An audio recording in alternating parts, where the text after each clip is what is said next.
Morning mga kabaro. May naglaot pa rin maski na napakalakas ng abagat niya. Ayun rating na sila.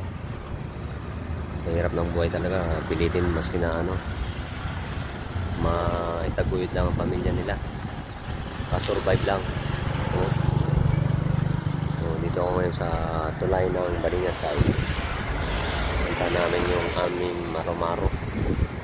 Kung safety ba siya o diba ang pagka ng operator namin, pagkatali. Tingnan nyo yun yung Sungayan Bridge.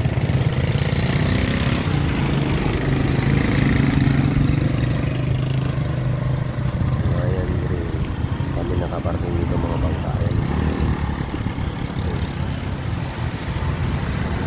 Hangin pa rin ang hangin niya mga kabaro, sa bagat pa rin.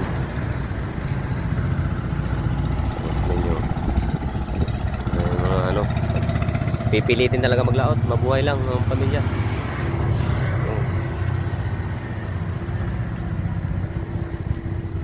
Pa-like, follow and share. Ito yung ilog ng papuntang Ampuor dito sa Bolinao, Pangasinan. Pa-like, follow and share mga kabaro.